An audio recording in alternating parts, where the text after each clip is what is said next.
all, it's obviously big week as I guess fall is ending and we move into the winter season of where football is still going on, obviously, but there's a lot of other sports that are getting kicked off, and I'd love to wish good luck to our Coach Jay and women's basketball and Bruce and men's basketball, and I know volleyball has a huge match coming up.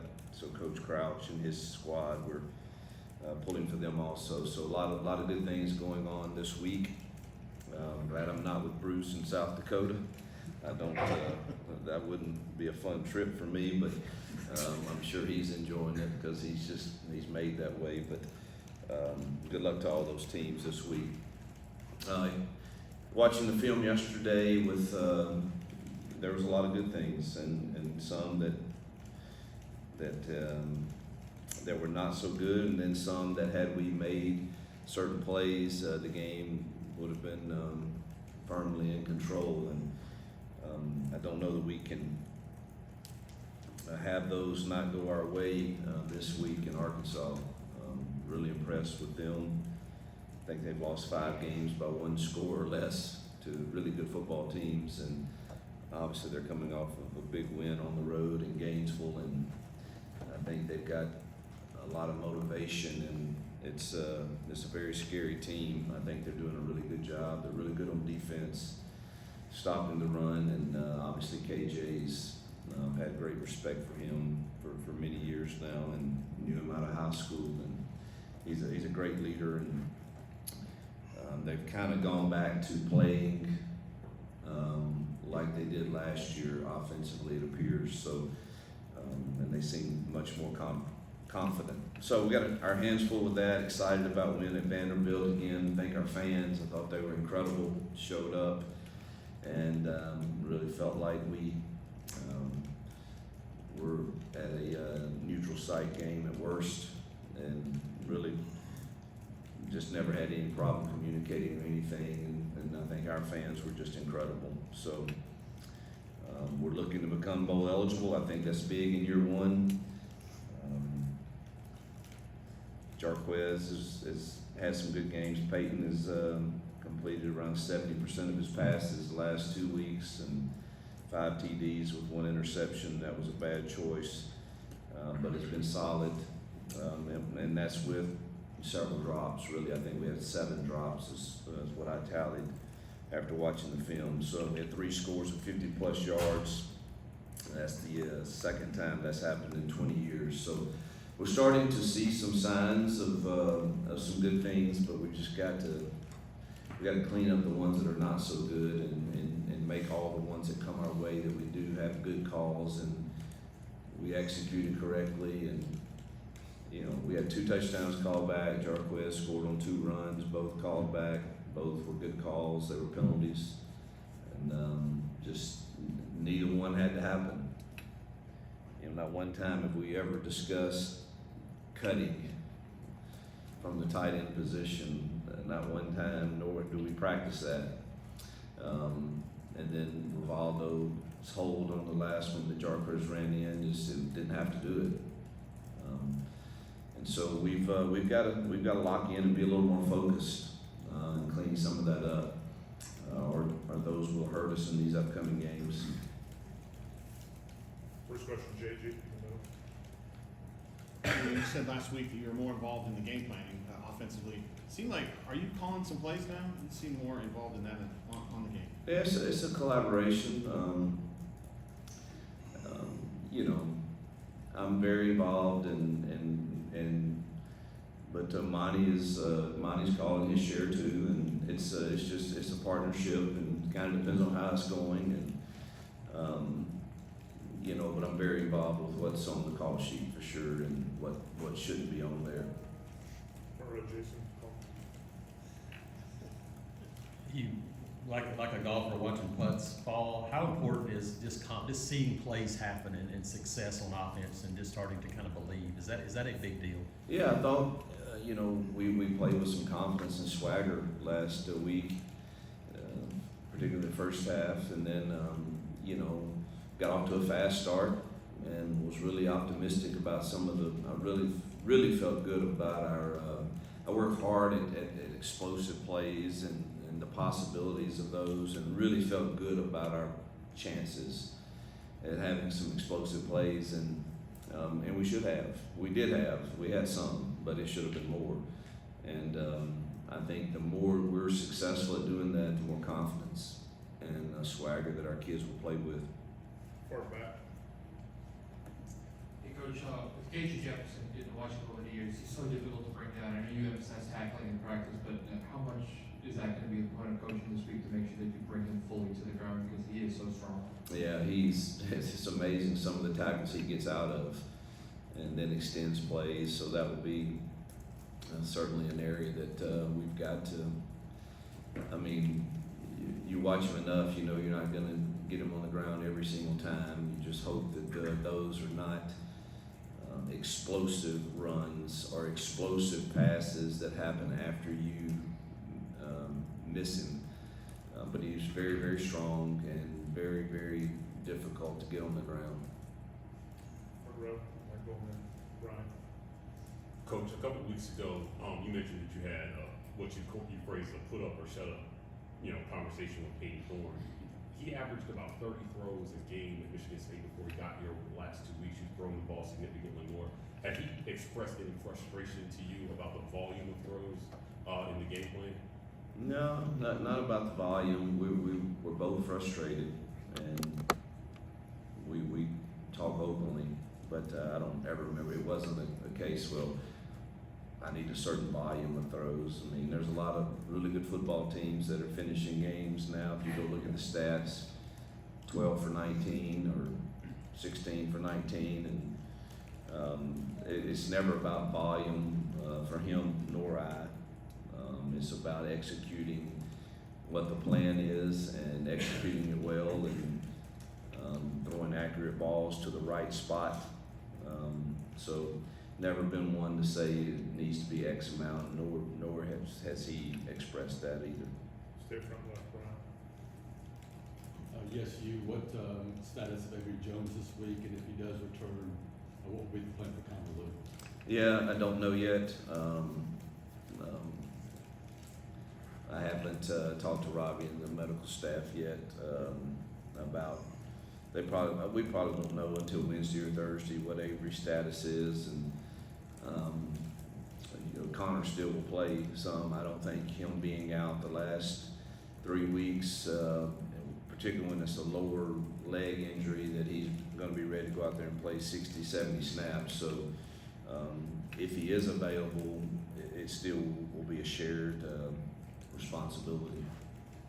Front right. Nathan. You were this time last year, you guys at Liberty went to Arkansas and won that game. I know you said kind of each game you sort of look at your team and motivate them in a little bit of a different way. What do you remember about that day that got them up to kind of have that kind of performance to get that win? Yeah, we had come off of a big win against BYU, and I believe it was after an open week that we traveled to Arkansas. The first thing I was concerned about is my experience in Arkansas in November has not been pleasant.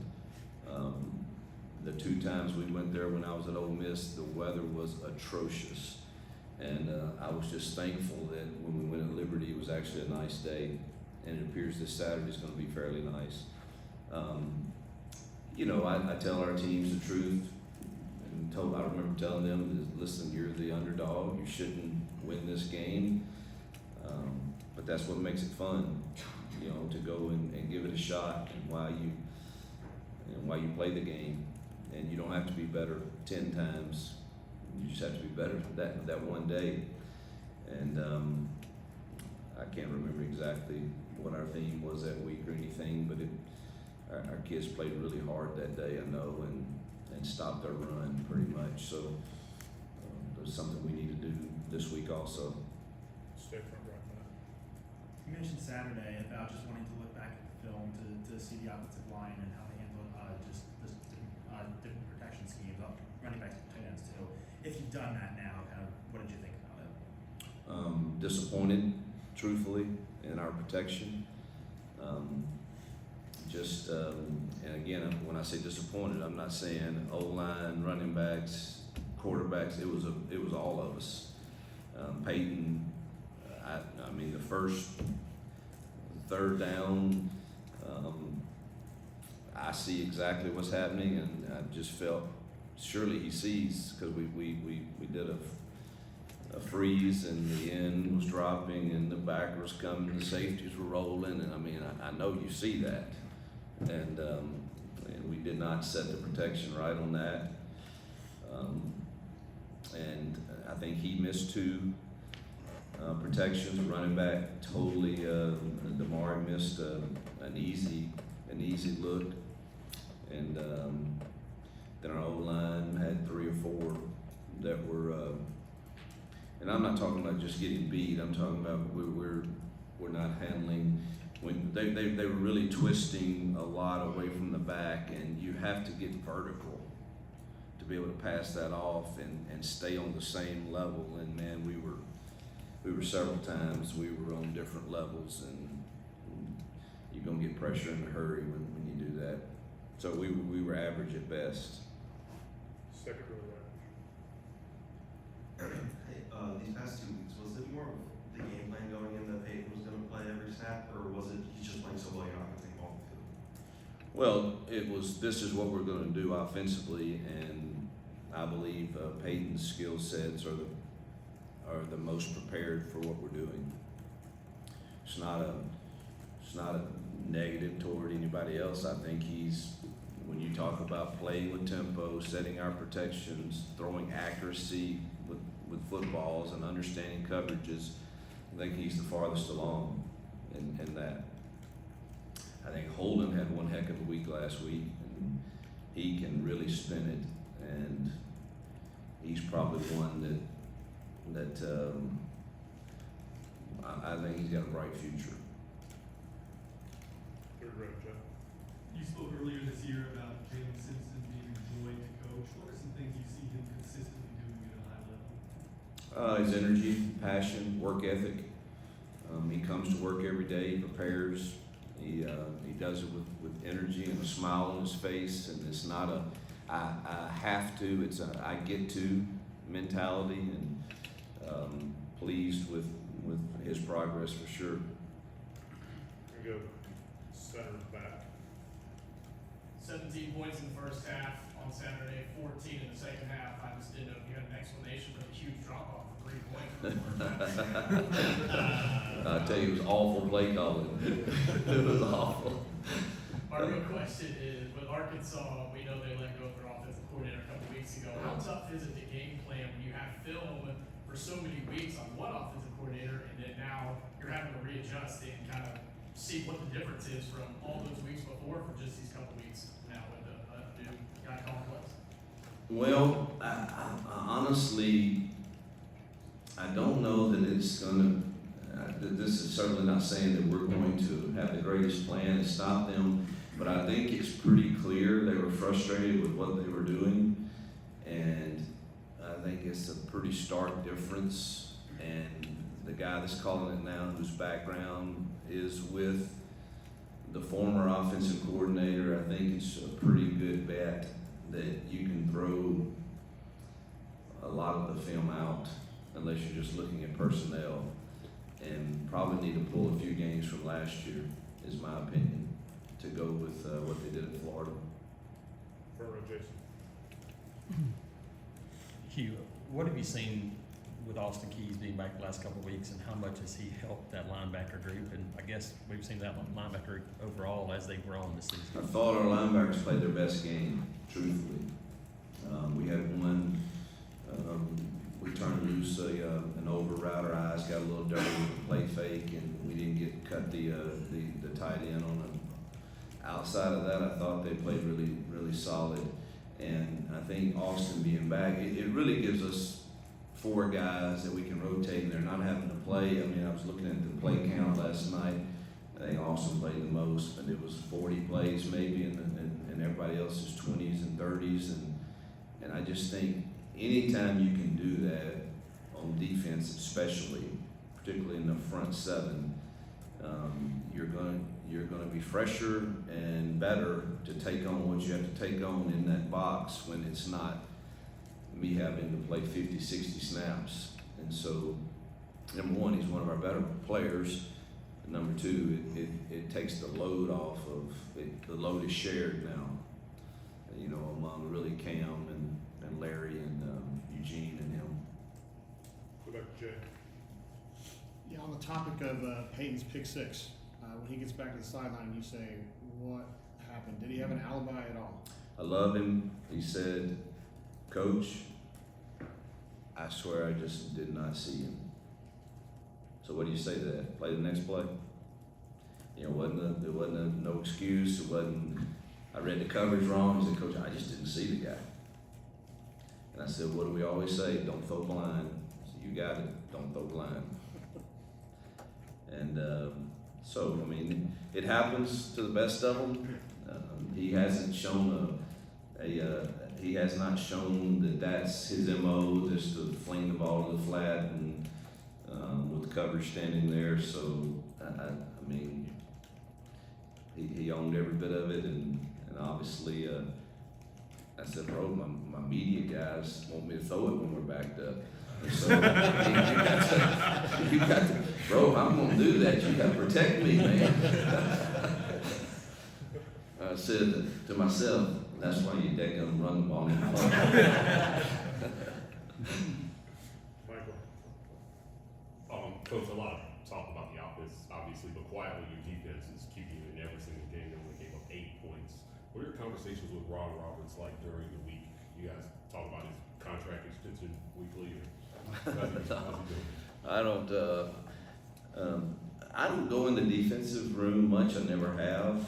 I go in there on Sundays, and then we watch the team periods of practice, and then I go in there for recruiting, and then I go in there tell me what we're doing on third down and in the tight red zone. Because I have my hands full with recruiting and trying to help offense and manage our team. I certainly I would screw it up for him if I got too much, but I can help him. I think he would say where I am valued to him is, I think he does a masterful job of calling a game, but I do think I helped him considerably on third downs and maybe in the red zone, maybe. But definitely on third downs, because I can get a feel. I think I have a gift of saying, I think you need to give me a hole player right here. I don't know what you call it, but just give me a hole player right here. And I think you need to go two here. Don't go man. I kind of got a feel for how the other team is what they're doing on third down, and so I don't get involved other than really on those scenarios. Got a couple more. Go back. But you hire people to do a job, and you get out of the way and let them do it until they prove they can or can't. And that's always been my philosophy. And I try not to get too in the way, but if I can help him, I'll ask him, here's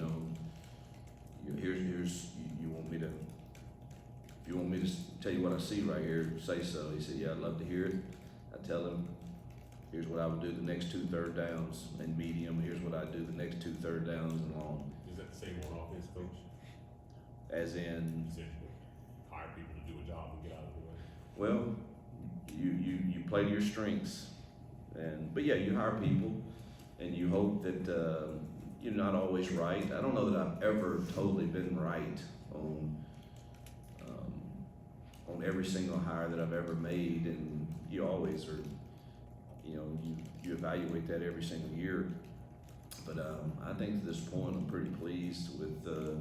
We got good men in the building, and I want folks that can drive our culture for sure. And then I think I've got to play to my strengths too, and that's something I'm still figuring out exactly what that looks like. Go back center. Right here in the middle. You mentioned in your open, you got 3 chances to become bowl eligible as you build this program in year 1. What does that mean for you in your game plan to get to a bowl game and postseason play in year 1? I'm not one to, I never set goals at the beginning of the year. I just think that the goal ought to be the journey and the process of how do you prepare every single day for those opportunities that are coming. Because you've all seen, we play in a league where a lot of things can happen, and you can have injuries that affect you, and you can lose. The ball just doesn't bounce your way one year. And, so I want a group of men and young men around us that, man, every day let's just prepare to win this week and see what that says to us at the end. But I have been pretty open about the fact that I think going to a bowl game in year one is desired, needed, wanted. I don't know, it's kind of, I want the extra practices, I want the seniors to be honored, I want our program, our fans to still have the same energy moving into year two, and I think all of that, is a part of us getting to a bowl. We've been able to do that at each stop that we've taken over, and I want to do it here, and I think our kids want to do it here, but you got to earn it. And we don't have, this is not an easy game on the road this week for sure. And so we're going to have to earn it, but it is something we have put out there. It's something we desire. Last question, front row right, Nathan. I know you talked about Jalen McLeod a lot in the preseason and wanting to get him 100% these past few weeks with him feeling like he's at that point. He's been really good for y'all. Just what does that do to have sort of a reliable pass rusher on third down? Yeah, he plays hard. He's having to play too many snaps. We still don't have the depth at pass rushing that we need. And but boy, he's made some. Look, our D line Saturday we had more people involved in negative plays than we have. Jason Jones was involved in one. Justin Rogers, Lawrence was in one. We're used to Jalen making a few, but it was good to see all those guys. But Jalen definitely is the biggest threat we have, and that's good for us. But it's also it's been somewhat. When I'm game planning for somebody, and I'm sure vice versa, you're gonna, if you're not afraid of both sides, the slide side is gonna get sent to the best dude. And I think that happens a lot to him. All right, Coach, thank you. Yeah, thanks.